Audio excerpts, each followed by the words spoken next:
안녕하세요. 주식 분석하는 남자입니다. 12월 6일입니다. 한 주에 또 출발 월요일인데요. 정말 시간 빨리 가는 것 같아요. 그쵸?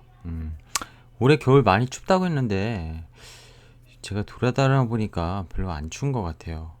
이게 지구 온난화인지 뭐 올해는 라니냐 이게 현상이 또 심하다고도 했는데 올 겨울 지금 이대로면 별로 안 추울 것 같아서 걱정이 그쵸? 생각보다 좀 덜한 것 같습니다.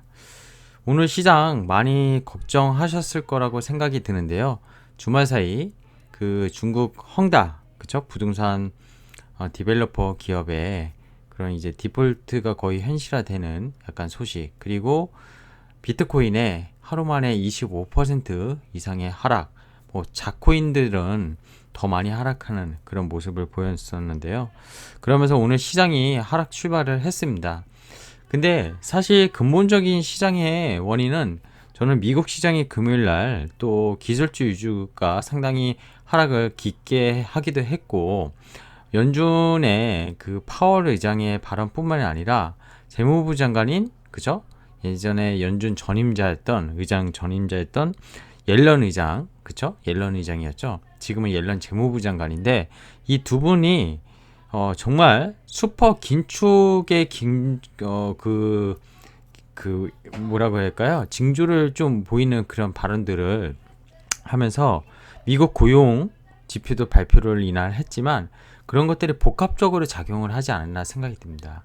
그래서 오늘 제목을 시장 긴축의 공포라고 좀 달아보긴 했는데 사실 미국이 금리 인상을 하면은 테이퍼링이 아닌 금리 인상을 하면은 우리나라에서 한국은행이 기준금리를 먼저 인상을 하고는 있지만 정말 미국 금리 인상은 외화 자본이 빠져나갈 수 있는, 외국인이 그동안 계속 팔았기 때문에 설마 더 팔겠어 이런 생각을 가지는 것보다 다른 여러 가지 매크로 측면에서 상당히 비우호적인 건 주식시장에 맞습니다.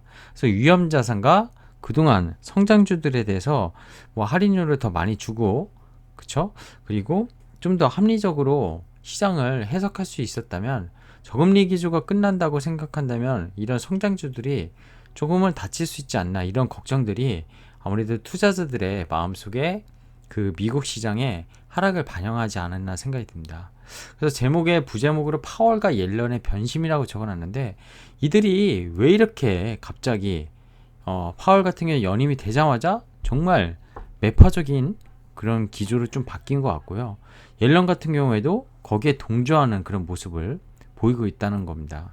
오늘 이 부분에 대해서 국내 주식 투자자와 그리고 뭐 해외 주식 투자자분들도 있는지 모르겠지만 어떤 게 어떤 영향을 줄지, 그리고 앞으로 투자를 좀 방향을 바꿔야 되는지 이런 것들을 좀 얘기해 보고자 합니다. 자, 오늘 일단 시장 브리핑 잠깐 양시장 코스피 코스닥을 좀 살펴보면요. 좀 전에 말씀드렸지만 주말에 헝다 디폴트 불가피 선언 소식이 있었고요. 돌아오는 뭐 그쵸? 그 채권 이자를 지급할 수 없다. 몇천억 정도 되는 규모거든요.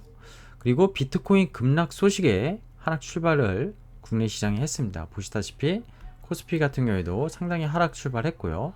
코스닥도 하락 출발했는데 종가상으로는 위로 올라간 건 비슷한데 코스피는 강하게 그래도 상승 마감을 했어요. 그죠? 퍼센티지는 얼마 안 되지만 하락 출발한 거 대비 많이 올라왔고, 코스닥은 회복을 좀 했지만 이 상승 종목과 하락 종목이, 상승 종목이 좀 더 많긴 했네요. 심리는 상당히 안 좋았었는데 그게 아마 반도체 쪽에 대해서 상당히 좀 가치주주 이런 쪽으로 좀 좋았기 때문이 아닐까 생각이 되는데, 외국인이 정말 많이 팔았어요. 최근 들어서 아마 코스닥을 이렇게 많이 판 거 별로 없었던 것 같은데 많이 팔고 개인이 오랜만에 그걸 다 받아내는 기간 물량까지 거의 4천억 가까이, 거래대금이 10조 원인데 진짜 많이 받은 것 같아요. 근데 코스피 거래대금 보십시오. 최근에 코스닥 거래대금이 계속 코스피보다 앞서고 있습니다. 그 이유에는 결국 다 아시겠지만 뭐 NFT, 게임, 메타버스 이런 주도주들이, 오늘도 이런 주도주들이 좀 하락이 많았는데 이 주도주들에 대한 개인 관심이 많이 쏠려 있기 때문에 이 코스피는 거래가 정체되어 있는 상황 속에서 코스닥이 상대적으로 더 많이 나오고 있다고 보시면 될 것 같고요. 외국인과 기관이 코스피를 샀습니다. 개인이 팔았고, 양시장이 최근에 수급 보면은 서로 반대되는, 그쵸? 거울의 모습을 좀 보는 것 같다는 생각이 듭니다. 거울은 이제 반대의 모습이 보이잖아요. 좌우가 바뀌어서. 자, 그리고 코스닥 게임주 성장주 위주 매도는 보였고 반도체 소부장 관련 매수 수급이 상승을 돋보이게 하는 하루였습니다. 거래소 같은 경우에는 이 거래대금만 보더라도 매수세가 거의 시장시 거의 실종되다 보니까 이렇게 조금만 매수가 들어와도 시장을 상승 턴하는 그런 모습을 보였어요. 이런 모습마저 수급이 없었으면 하락이 더 깊었을지도 모릅니다. 매수세가 안 받쳐줬기 때문에. 자, 오늘의 하이라이트 뉴스 탑3를 꽂아봤는데 일단 비트코인 얘기는 해야 될 것 같아요. 저는 비트코인을 잘 알지도 못하고요. 비트코인을 분석할 그런 능력도 안 됩니다. 그래서 제 영상을 계속 쭉 지켜보신 분은 알겠지만 NFT에 대해서 설명을 하기도 했고 메타버스에 대해서도 설명을 했지만 이런 부분은 이해는 가지만 비트코인 자체가 왜 오르고 왜 내리고는 저는 그냥 수급, 유동성 이런 부분에 대해서만 앞으로 시장이 가는 방향에 대해서는 의심하지 않지만 뭐 자코인들이 왜 오르고 이더리움이 왜 오르고 비트코인이 왜 오르고 이것까지는 저는 알 수가 없습니다. 근데 버크사이셔웨이 아시죠? 워렌 버핏 의 회사죠. 거기에 부회장으로 지금 있는 찰리 먼거 잘 모르신 분이 있는데 뭐 가치 투자가의 정석이라고 보면 됩니다. 가치 투자가 이분이 주말에 뭐 상당히 뭐 암호화폐를 비롯한 암호화폐 시장의 심각한 버블에 대해서 경고했고 IT 버블도 심각하다. 그래서 이분이 말해서 떨어졌다 이렇게 얘기하는데 물론 시장에 영향력은 있는 사람은 맞아요. 맞는데 이분 하나 때문에 갑자기 이게 떨어졌다? 저는 그렇게 생각 안 하는데요. 이 부분은 조금 이따 다시 얘기 드리도록 하겠습니다. 자, 파월 한마디의 시장 우르르 긴축에 대비해라. 자, 제롬 파월 연준 의장이 인플레이션에 대한 입장을 바꿨죠. 원래 기존에는 계속 일시적이다 이거를 계속 반복했다면 최근에 들어서 연임되고 나서는 일시적이란 말을 빼겠다. 근데 옐런의 재무부 장관 인플레 일시적이었다는 입장 철회하겠다고 미국 정부가 공식적으로 입장을 표명을 했습니다. 그리고 연준의 부의장이 빠른 테이퍼링과 금리 인상의 무게를 좀 주는 발언들을 했고 다음 주에 FOMC 회의가 올해 마지막에 있긴 있어요. 이때까지는 아마 이런 식의 계속 플레이가 나오지 않을까 생각이 듭니다. 다 아시겠지만 미국의 소비자 물가 상승률이 지난 5월에 그죠? CPI죠. 이게 5월에 5%를 전년 대비 넘어섰어요. 근데 최근에 10월에 얼마가 나왔죠? 6.2까지 나왔습니다. 이게 무슨 숫자였죠? 31년 만에 최고치였습니다. 제 지난 영상에서 다 말씀드렸던 부분이긴 한데 이럴 때마다 연준과 미국 정부는 계속 일시적을 사실 무게를 실리고 말을 했었는데 입장을 완전히 바뀐 거예요. 지난달 1일인가요? 아니 12월 1일 얼마 전에 파월 연준 의장이 상원 은행위원회에서 연임 관련해가지고 이제 출석해서 인플레이션 이게 진짜 일시적이야? 이런 공격적인 질문들에 일시적이지 않아. 나도 이제 인정해. 그래서 테이퍼링 더 속도를 낼 거야. 이런 발언을 했습니다. 결국에는 인건비 상승으로 인해서 인플레이션이 증폭되기도 했고 유가가 워낙 최근에 80%까지 올라가서 좀 꺾이긴 했지만 이런 여러 가지 사태들이 계속 인플레이션을 자극했었는데 이게 미국 소비자 물가 상승률이 계속 이렇게 이어진다면 악순환이 나오기 때문에 결국 돈을 푸는 그동안에 그 이제 완화 정책이죠. 그 재정 완화 정책, 통화 완화 정책에 대해서 결국 긴축을 빨리 하겠다.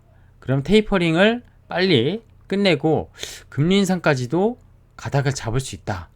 이렇게 시장이 반응을 한 것 같아요. 그래서 그거를 재무부 장관인 옐런까지 확인 사살까지 해준 거죠. 그러다 보니까 시장은 이 빅스 지수라고 하는 공포 지수가 그죠? 금일장에서도 30을 넘어갔습니다. 이거 최근에 들어서 거의 올해 들어서 최고치고요. 이 부분에 대해서는 계속 좀 모니터를 할 필요가 있지 않나 생각이 듭니다. 자, 좀 전에 그리고 나온 소식인데 중국의 인민은행이 사실 이거 시장에서 예고되긴 했었어요. 12월 들어서 중국이 뭐 헝다 사태라든지 여러 가지 사태들 중국 상태가 지금 상당히 어려운 상황에서 인민은행이 오히려 반대로 그죠? 얘네는 지준율 인하한다는 건 통화 완화 정책이잖아요. 근데 좀 전에 나왔어요. 좀 전에 대표적으로 중국이 지준율 인하하면 한국 시장은 과거에 상당히 좋았습니다. 대표적인 게 IT와 시클리컬 이런 업종이 좋았는데요. 내일부터 어떻게 반응하는지는 좀 봐야 될 것 같아요.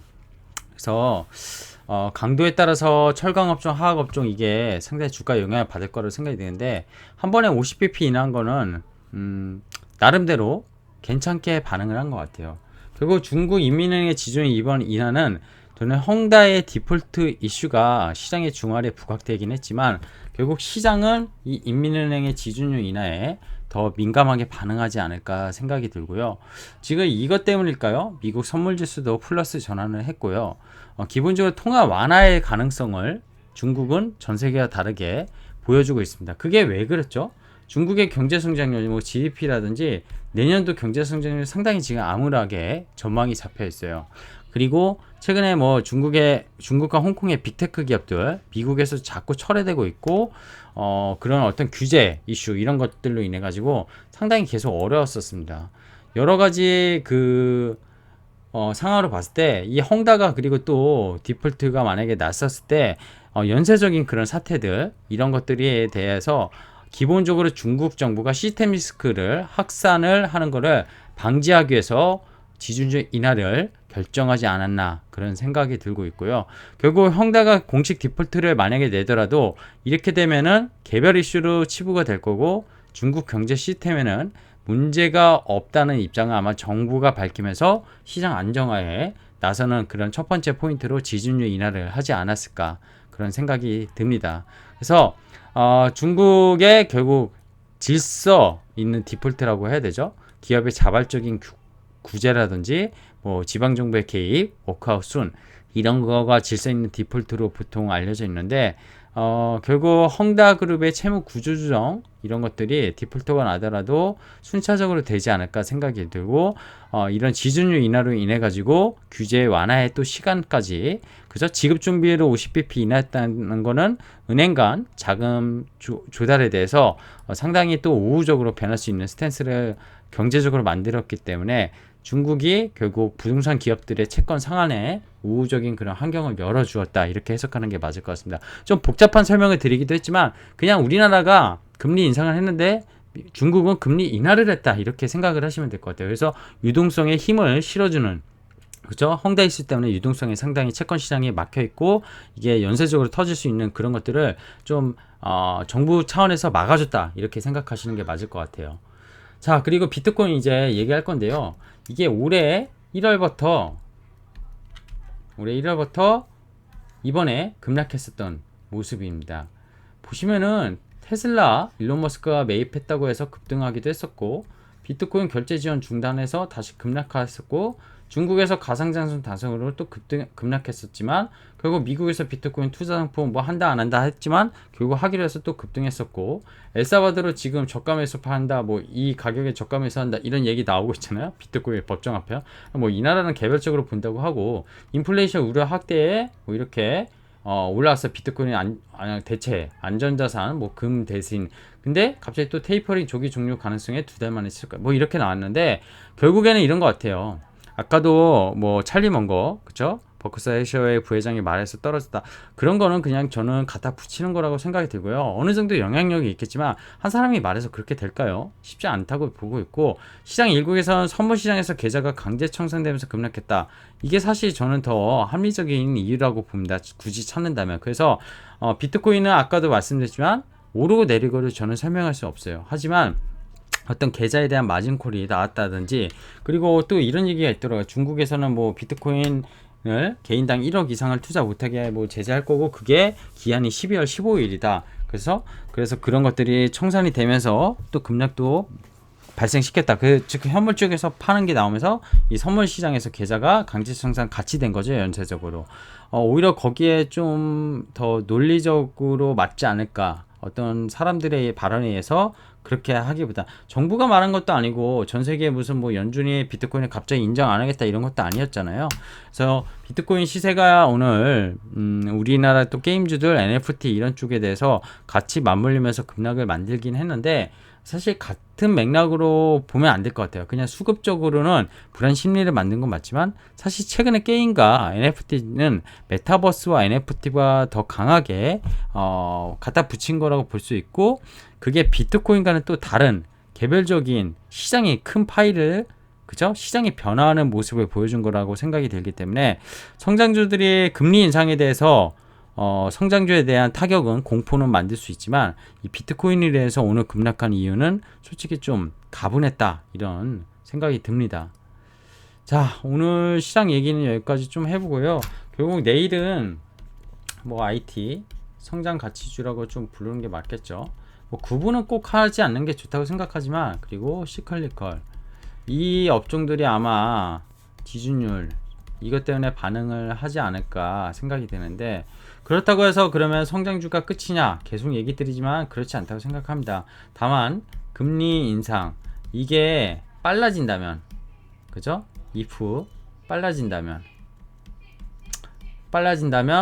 좀 장기적인 성장에 있는 업종들이나 그런 지금 이번에 NFT나 메타버스 이런 시프트 변화를 일어나는 업종에 대해서도 조금은 좀 차익 실현 물량이 많이 나올 수 있는 그런 현상이 될 수도 있다.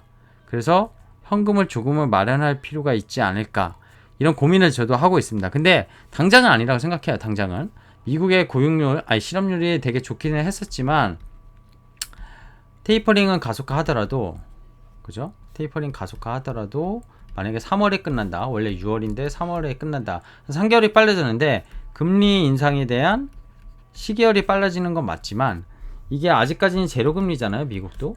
이거를 뭐 한 번에 1% 올리진 않을 거고 25bp씩 뭐 올릴 거라고 가정하면은 결국 23년, 24년에 시장에서 예상하는 미국의 연준의 금리가 1.25에서 1.5 정도 되는 것 같아요.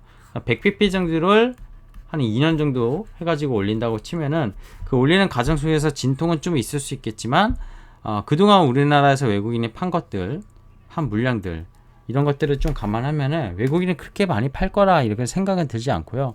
다만 우리나라의 그 금리와 그런 격차 이런 것들에 인해서 외국인의 움직임을 좀 잘 계속 모니터할 필요는 있다 이런 생각이 듭니다. 그리고 성장주들에 대해서는 이 부분에 대해서 금리 인상이 빨라졌을 때 과거에는 정말 좋지 않았었는데요.